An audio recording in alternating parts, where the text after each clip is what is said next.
The gravel crunched beneath. The tires of my vintage truck as I pulled up to the rusted iron gates of what used to be the Miller Creek sawmill.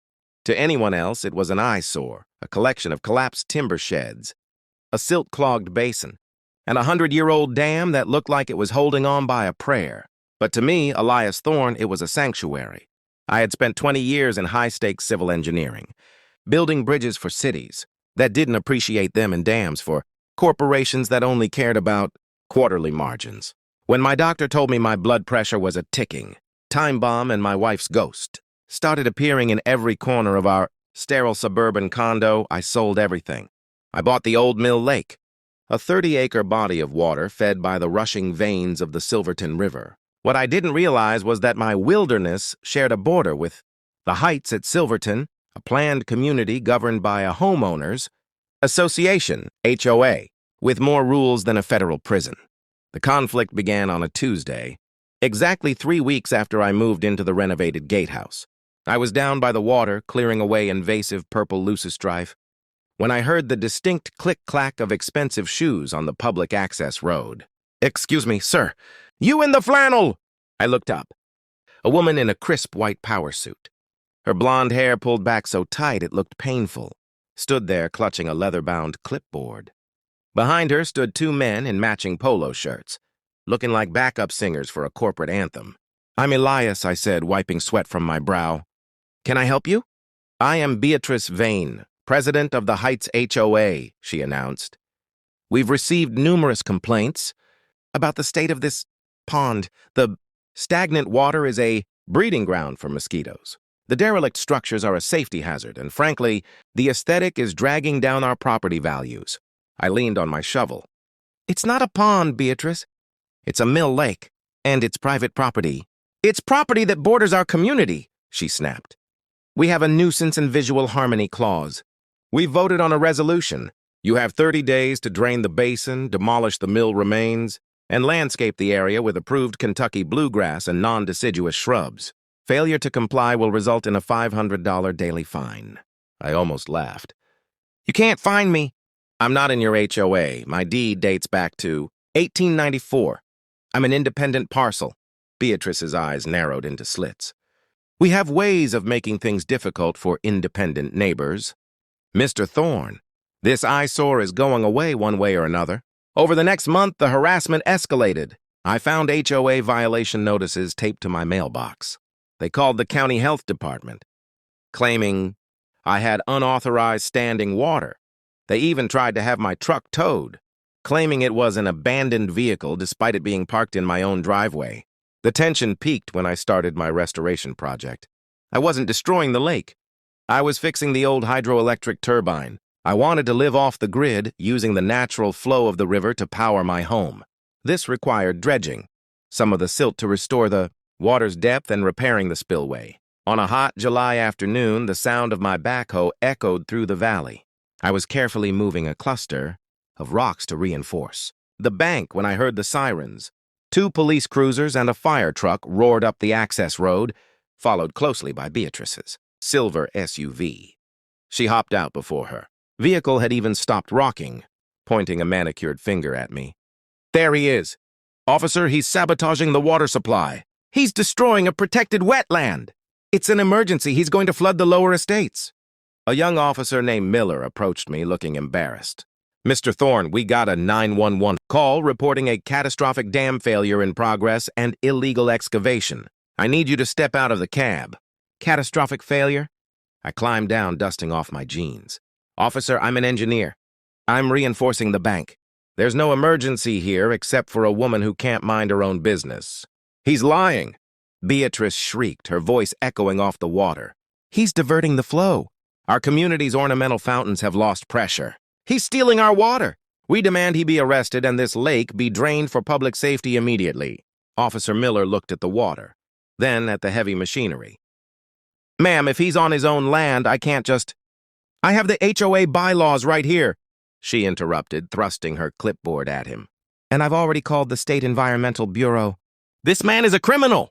I felt a calm wash over me. It was the kind of calm you feel right before the structural load settles into place. I walked over to my truck, pulled a thick, laminated folder from the glove box, and walked back to the small crowd of emergency responders and angry neighbors. "Officer Miller, before you write a ticket or Beatrice here has a stroke, I think you should see this," I said, handing him the documents. Beatrice scoffed. "Probably a fake permit from some backwater town office." "Actually," I said, turning to face her, "it's a federal designation.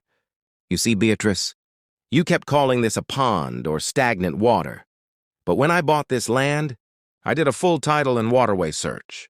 The Silverton River, which feeds this lake, is classified as a navigable waterway of the United States." The officer frowned, flipping through the pages. "What does that mean for us?" "It means," I said, raising my voice so the gathering crowd of HOA members could hear, "that this body of water falls under the jurisdiction of the U.S. Army, Corps of Engineers, and the Federal Energy Regulatory Commission. See that gold seal? That's my preliminary permit for a small-scale hydroelectric project." I stepped closer to the property line. "Because this is a federal waterway, your HOA rules are legally void. Federal law preempts local zoning and private covenants. In fact, by calling 911 to report a catastrophic failure that doesn't exist, you've just made a false report to emergency services regarding a federal infrastructure site." Beatrice's face turned a shade of purple that matched the loosest strife. I'd been pulling. That's impossible. This is a residential zone. The river was here before your zone, and it'll be here after," I replied. "And here's the kicker. Since I'm restoring a historic mill site with federal oversight, I'm required to maintain a riparian buffer. That means no Kentucky bluegrass, no manicured shrubs, and definitely no interference from neighbors. In fact, the federal code dictates that any person attempting to obstruct the maintenance of a navigable waterway or its authorized power structures can be held liable for federal interference." Officer Miller handed the papers back to me, a small smile playing on his lips. "Everything seems to be in order here. Mr. Thorne, ma'am," he turned to Beatrice, "you need to stop calling 911 for civil disputes, especially when the dispute involves a man fixing his own dam. If we come back out here for a fake emergency, I'm going to have to cite you." The fire truck packed up, the firefighters shaking their heads. The neighbors began to whisper, their unified front crumbling as they realized their president had just led them into a legal minefield. Beatrice stood frozen, her clipboard shaking. "This isn't over. We will sue you for the loss of fountain pressure." "Go ahead," I said, walking back toward my backhoe. "But you might want to check your own community's water contract first. You've been illegally tapping into the old mill's secondary outflow for years to water your golf course for free. My lawyers are already drafting the bill for back usage. It turns out when I bought the lake, I bought the water rights too." The silence that followed was the most beautiful thing I'd heard since moving there. Beatrice turned on her heel and marched away, her heels sinking into the soft mud of the bank she so desperately wanted to pave over. Autumn arrived a few months later. The old mill lake was no longer a silt-filled basin. The water was clear and deep, reflecting the fiery oranges and reds of the surrounding maples. The turbine was humming softly in the newly reinforced powerhouse, sending clean, quiet electricity into my home. I sat on my porch with a mug of cider watching a pair of herons land on the far bank. Because of the federal protection, the HOA had been forced to stop their harassment. They had even had to install a natural habitat sign on their side of the fence to explain why they weren't allowed to mow the wildflowers growing along the water's edge. One evening, a man from the community, someone I'd seen at the 911 incident, walked down to the fence. He wasn't wearing a polo shirt today. He was carrying a fishing rod. "Mr. Thorne?" he called out tentatively. "Yeah?" I wanted to apologize for the HOA board. Most of us just wanted a quiet place to live. We didn't realize Beatrice was trying to steamroll you." He looked at the water. "The lake looks beautiful. My grandfather used to fish here when the mill was still running. Any chance you'd mind a neighbor casting a line? Catch and release only, I promise." I looked at the man, then at the shimmering water that I had fought so hard to protect. The HOA unfolded.